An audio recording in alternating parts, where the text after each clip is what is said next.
Bueno, para nuestra siguiente intervención vamos a cruzar el Atlántico. Vamos a comenzar con un bloque de ponentes de América Latina.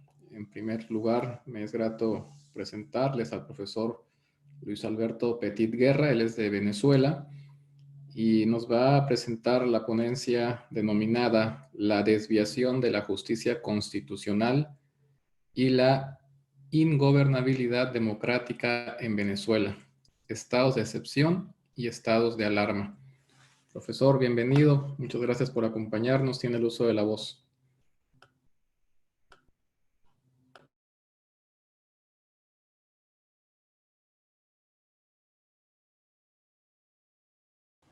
Hola, buenas tardes. ¿Se me escucha? Adelante, Luis. Muy amable. Buenas tardes a todos. Para mí es un verdadero honor y un privilegio realmente poder dirigir estas palabras en ocasión al Congreso que hoy se celebra en honor del honorable maestro Rómboli. Para mí es un verdadero privilegio haber acercado a su enseñanza, primero en su lectura y luego como persona. Su genialidad es tan grande que lo hace más humilde. Debemos todos aprender del doctor Rómboli. Un fuerte abrazo desde Caracas, Venezuela. Me ha correspondido hablar uno de los tantos problemas en justicia constitucional. Quienes me preceden han hablado del ánima de la justicia constitucional, cuando se mueve un péndulo entre lo político y lo jurídico. Ahora me voy a referir a cuando ese péndulo no es tal y la justicia constitucional se convierte en un actor político más. No hay un péndulo, hay solamente una conducta política partidizada del órgano jurisdiccional del sistema constitucional. Me ha correspondido hablar cómo se desvía la gobernabilidad al desviarse la justicia constitucional. Voy a hacer un pequeño contexto histórico de dónde comenzó esto. Es verdad que la democracia del pasado no era una democracia buena, era una democracia imperfecta, con corrupción, con problemas de desviación de poder y con problemas de abuso de poderes. Pero era una democracia, al menos en el plano formal. Desde 1999, cuando llega el nuevo grupo político emergente, que ya tiene 21 años a cargo del gobierno, con dos presidentes con una misma ideología autoritaria, aquella poca democracia que quedaba, aquella democracia problemática, la estamos perdiendo. Y resulta ser que para poder entender cómo se habla de una gobernabilidad a la fuerza, a la excepción, cómo un Estado de Derecho se va volviendo cada vez más normalmente anormal mediante un uso autoritario de un gobierno con un ordenamiento jurídico en base a una normativa siempre excepcional. Voy a adelantar un poco. Apenas llegan al gobierno en 1998, utilizando la Constitución de 1961, el nuevo Parlamento en manos del gobierno, la misma ideología política, le dio una autorización, como se dio con Hitler en Alemania, una autorización para que el presidente pudiera legislar en cualquier materia. Era una delegación en ese momento incipiente al activismo político delegativo del poder legislativo al presidente. Ese poder autorizatorio fue solidificado con la reforma de la Constitución por Asamblea Nacional Constituyente de 1999. Resulta ser que se incorpora en el texto político los decretos legislativos con amplísimos poderes al Poder Ejecutivo Nacional. Y ahí empieza a trastocarse cómo el sistema constitucional va a desviarse hacia una ingobernabilidad. Veamos un poco. Desde 1999 a 2015, quisiera subrayar, por favor, se dictaron decretos habilitantes para el presidente de la República en los siguientes años. 1999, primer año de gobierno. por 6 meses. Año 2000 por 12 meses. Año 2007 por 18 meses. Año 2013 por 12 meses. Año 2015 por 12 meses. Estamos hablando hasta ahora de un regular acomodo del poder político donde el Parlamento, con la misma ideología y con la mayoría oficialista de la misma tendencia del presidente de la República, cede su poder legislativo al presidente de la República.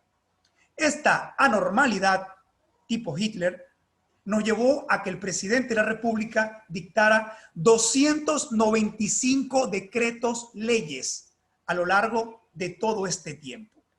Pero quisiera subrayar brevemente 2 aspectos en este periodo, antes de hablar de los estados de excepción. Las cosas se pone peor para nosotros. En ese periodo suceden 2 años especialmente importantes. El año 2007, el presidente de la República propone una reforma constitucional que pretendía convertir el Estado social en un Estado socialista. Esa reforma constitucional fue consultada al pueblo por vía de referéndum consultivo y el pueblo dijo: no queremos socialismo, queremos democracia, imperfecta pero democracia, queremos Estado social. ¿Qué ha sucedido con el abuso de la justicia constitucional al lado del gobierno? Se le permitió al presidente de la República, habiendo negado el pueblo por el voto soberano la reforma constitucional que propuso el presidente, el Parlamento venezolano, poder legislativo, en manos del oficialismo, le otorgó poderes delegados legislativos al presidente. Pero atención, por 18 meses en ese 2007 para desarrollar la misma materia que había sido negada por el pueblo por voto popular. Este fraude constitucional llevó a la Sala Constitucional, en cabeza del sistema constitucional, a afirmar que el presidente de la República no tenía límites para poder legislar.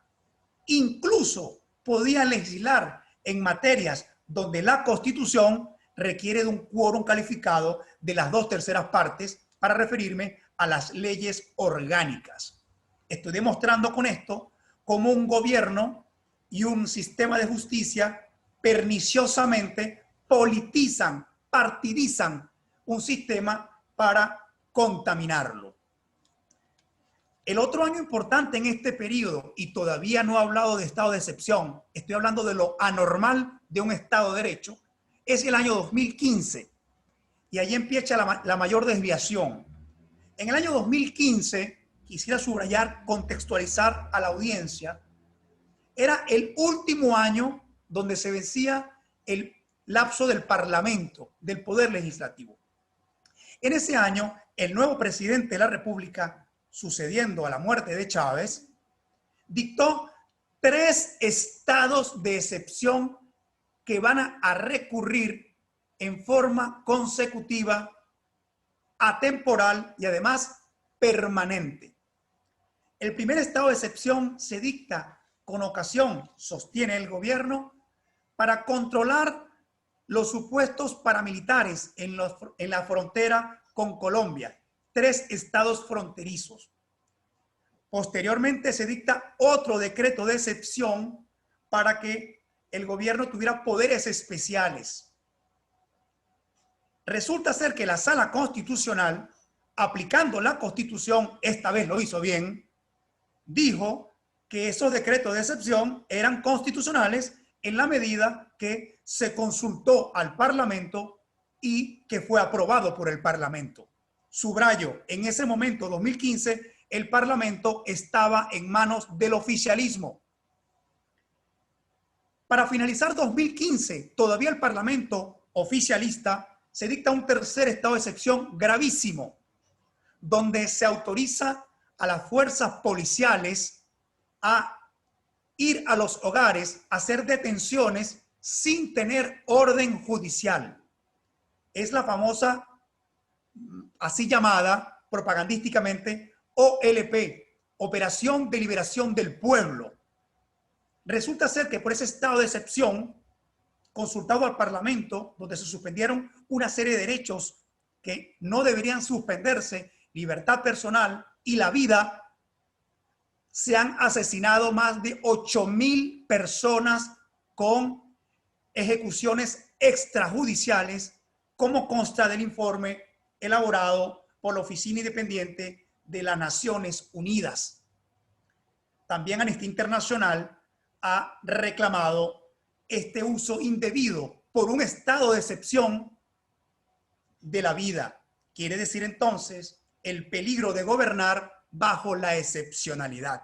Pero atención, las cosas se van a poner peores para Venezuela, porque en el 2015 hubo elección del Parlamento y por primera vez el Parlamento entra con una mayoría de la oposición, una mayoría de 2/3 partes. ¿Qué ha sucedido a partir de enero de 2016, cuando el nuevo Parlamento entra en funciones? Resulta ser que el presidente de la República dictó un decreto de excepción, supuestamente bajo el argumento de la emergencia económica, así llamada. Y quisiera subrayar 3 aspectos que demuestran cómo se gobierna a la par o a la sombra de una constitución con una fachada de justicia constitucional. Según la Constitución, para que un decreto de excepción tenga validez, se requiere que sea una circunstancia excepcional, una circunstancia temporal y, atención, que sea un acto político controlable por el Parlamento y por la justicia constitucional.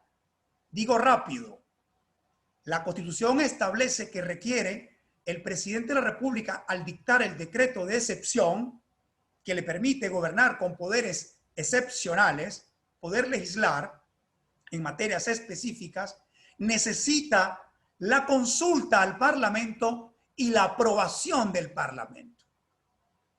¿Qué ha pasado en este caso? El Parlamento negó el derecho del presidente de la República, un Parlamento ahora en manos de la oposición. Así es la democracia, así es el juego de la democracia. Resulta ser que la Sala Constitucional, tergiversando la Constitución, lo que había dicho en el 2015 que era necesario la consulta y la aprobación del Parlamento, esa misma Sala Constitucional en el 2016, sentencia número 7, estableció una monstruosidad jurídica. Dijo que no era necesario, como decía la Constitución, que el Parlamento fuera consultado en un decreto de excepción. También dijo que tampoco era importante que la Constitución estableciera que el Parlamento debe aprobar el decreto de excepción.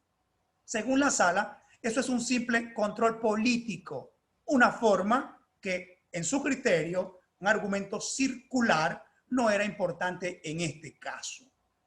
Resulta ser que, según la Sala, lo importante era la parte de la Constitución que decía: la Sala Constitucional establecerá la constitucionalidad del decreto. Con esta manera se ha burlado al constituyente y desde 2016 hasta 2020 se han dictado 27 decretos de excepción.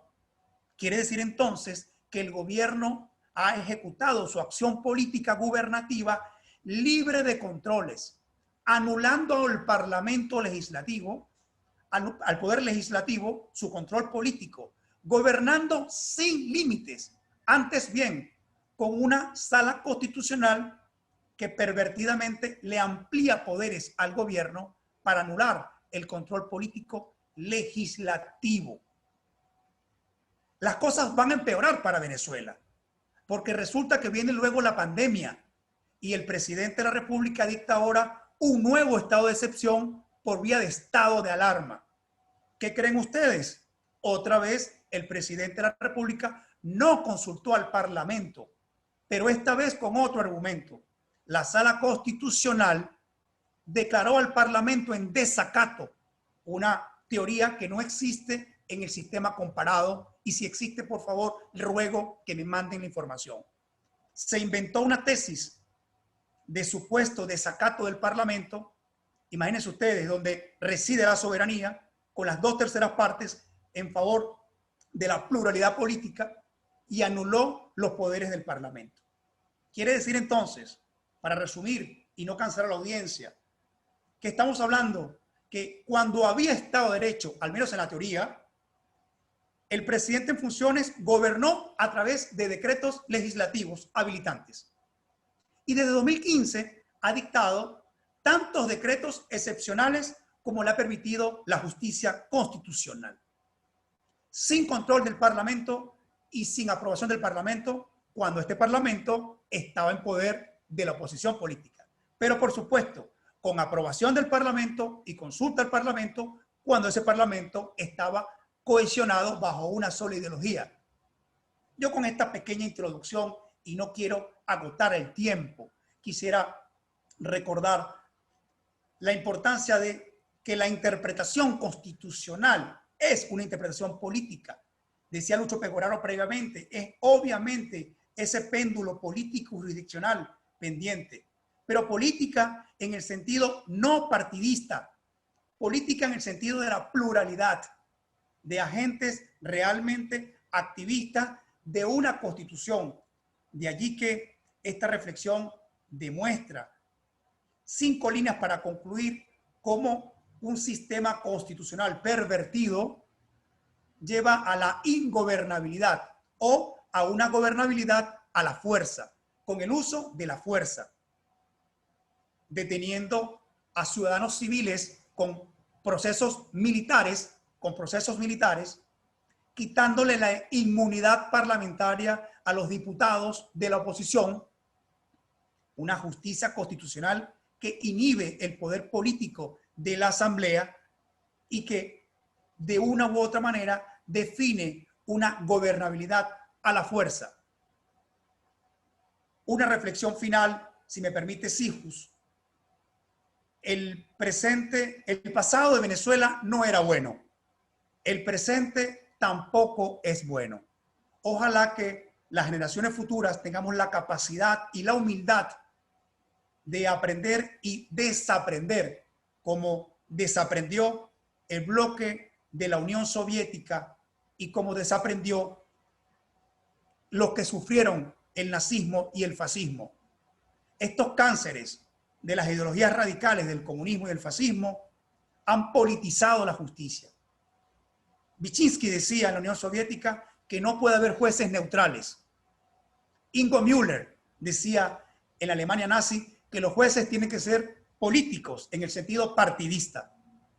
Nosotros los juristas, autónomos e independientes, que defendemos la Constitución y la pluralidad y que hoy le rendimos un tributo a Roberto Rómboli, tenemos que defender la Constitución, los derechos fundamentales y el verdadero fin de la justicia constitucional, que no puede ser otro que el control del poder y ampliar los derechos ciudadanos. Con esta pequeña reflexión yo termino y quisiera invitar a los latinoamericanos que tomemos en serio la desviación del sistema constitucional de Venezuela para no aprender lo malo.